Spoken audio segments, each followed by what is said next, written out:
Hello friends, আজকে আমি বানাবো মাছের মাথা দিয়ে বাঁধাকপি।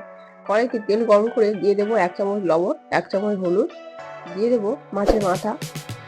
মাছের মাথা দুটো দিয়ে উল্টে পাল্টে ভালো করে ভেজে নেব। ভালো করে উল্টে পাল্টে ভেজে নিয়েছি ঝুড়ো ঝুড়ো করে। এখন কড়াইতে তেল দিয়ে দেবো শুকনো লঙ্কা, দিয়ে দেবো গোটা জিরে, দিয়ে দেবো তেজপাতা, এখন দিয়ে দেবো পেঁয়াজ কুচি, দিয়ে খুব ভালোভাবে নেড়ে চেড়ে ভেজে নেব। দিয়ে দেবো আদা রসুন বাটা, দিয়ে দেবো লঙ্কা কুচি, দিয়ে দেবো টমেটো, দিয়ে সবগুলো উপকরণ ভালো করে মিশিয়ে নেব। দিয়ে দেবো 1 চামচ লবণ, দিয়ে দেবো হলুদের গুঁড়ো 1 চামচ, লঙ্কা গুঁড়ো 1 চামচ, ধনে গুঁড়ো 1 চামচ, দিয়ে দেবো জিরে গুঁড়ো 1 চামচ।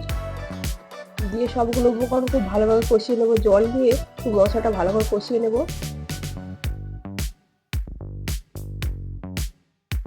মশলাটা কষানো হয়ে গেছে, এখন দিয়ে দেবো সবজিগুলো। দিয়ে দেবো বেগুন, দিয়ে দেবো আলু, দিয়ে দেবো সিম। সব সবজিগুলো মশলার সাথে খুব ভালোভাবে মিশিয়ে নেবো। এভাবে খুব ভালোভাবে সবজিগুলো মিশিয়ে নেবো মশলার সাথে।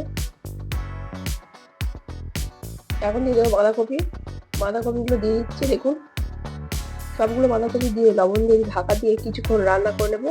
দিয়ে দেবো 1 চামচ লবণ, ঢাকা দিয়ে কিছুক্ষণ রান্না করে নেবো। কিছুক্ষণ পরে তুলে এভাবে একটু ভালো করে নেড়ে দেবো, ভালো করে মিশিয়ে নেবো। এখন দিয়ে দেবো মাছের মাথা, যেটা আমি ভেজে রেখেছিলাম। মাছের মাথাটা দিয়ে খুব ভালোভাবে নেড়ে চেড়ে ভেজে নেবো। দেখুন, এখানে সবজিগুলো সিদ্ধ হয়ে গেছে, আলুটা খুব ভালো সিদ্ধ হয়ে গেছে। দেখুন, এখন আমি দিয়ে দেবো সানরাইসের শাহি গরম মশলা, 1/2 চামচ শাহি গরম মশলা দিয়ে দিলাম। দিয়ে ভালোভাবে মিশিয়ে নেবো নেড়ে চেড়ে। দিয়ে দেবো ধনেপাতা কুচি, ওপর থেকে একটু ধনেপাতা কুচি ছড়িয়ে দেবো। বন্ধুরা, ভিডিওটি ভালো লাগলে লাইক সাবস্ক্রাইব করে পাশে থাকবেন।